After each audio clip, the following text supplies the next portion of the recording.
Pinran. Halo semuanya, shalom. Shalom. Bagaimana kabarnya hari ini?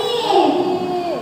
Nah, perkenalkan nama saya Catherine. Nah, hari ini saya akan bercerita yang terdapat di dalam Injil Matius pasal 19 ayat 16 sampai ayatnya yang ke-26. Judul perikop orang muda yang kaya. Nah, tapi sebelum itu saya mau bertanya, siapa yang mau jadi orang kaya? Tentu semua orang ingin mempunyai harta yang berlimpah. Betul? Betul. Nah, hari ini kita akan mendengarkan cerita firman Tuhan tentang seorang pemuda yang sangat kaya dan dia ingin bertemu dengan Tuhan Yesus. Bagaimana ceritanya? Mari kita dengarkan. Nah, pada suatu hari ada seorang laki-laki muda yang mempunyai harta yang berlimpah yang datang kepada Yesus dan bertanya, "Guru, perbuatan baik apa yang harus saya lakukan supaya saya mendapat hidup kekal?" Lalu Yesus menjawab, "Kenapa kamu bertanya kepadaku tentang apa yang baik? Hanya Allah satu-satunya yang baik. Kalau kamu mau mendapat hidup kekal, taatilah perintah-perintah dalam buku Taurat."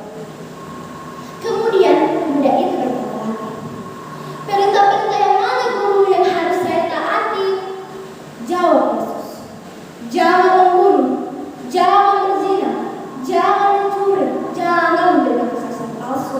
Hormatilah ibu ayahmu dan kasihilah sesama manusia sama seperti kamu mengasihi dirimu sendiri." Kemudian orang muda itu berkata, "Semua itu sudah saya taati, Guru. Apalagi yang harus saya lakukan?" Kemudian Yesus berkata lagi kepadanya, "Kalau kamu mau melakukan seluruh firman Allah, pergilah dan juallah seluruh hartamu. Lalu bagi-bagikanlah uangnya kepada orang-orang miskin. Dengan begitu, kamu akan memperoleh harta di surga. Kemudian datanglah dan ikutlah aku." Waktu orang muda itu mendengar apa yang dikatakan Yesus, dia pergi dengan hati yang sangat sedih. Karena memang dia sangat kaya dan tidak mau menjual hartanya. Kemudian Yesus berkata kepada orang banyak dan murid-muridnya, "Yang kukatakan ini benar. Sulit sekali bagi orang kaya untuk menjadi warga kerajaan Allah. Lebih gampang seekor unta masuk melalui lubang jarum daripada orang kaya masuk ke dalam kerajaan Allah." Nah, ketika mereka mendengar hal itu, heranlah mereka dan berkata, "Kalau begitu, siapa yang bisa selamat dan masuk surga?" Lalu Yesus memandang kepada mereka dan berkata, "Bagi manusia hal itu tidak mungkin, tetapi Allah sanggup melakukan segala sesuatu." Nah, dalam cerita ini, pemuda itu dia lebih mengasihi harta kekayaannya daripada mengasihi Tuhan. Hal ini terbukti karena dia tidak mau taat kepada Tuhan ketika diminta untuk menjual harta kekayaannya dan membagikannya kepada orang miskin. Nah, di dalam Pengkhotbah pasal 5 ayat 10 mengatakan, "Siapa yang mencintai uang tidak akan pernah merasa cukup.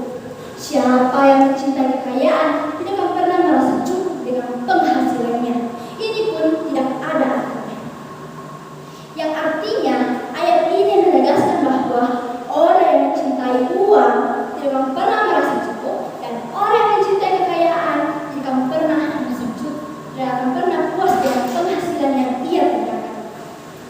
Dan yang perlu kita ingat bahwa harta yang ini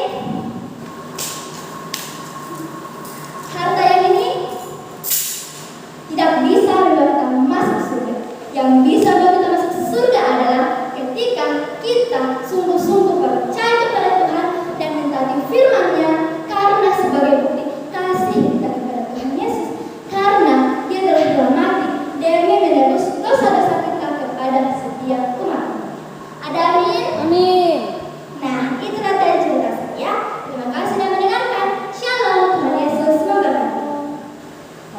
menit 6 detik.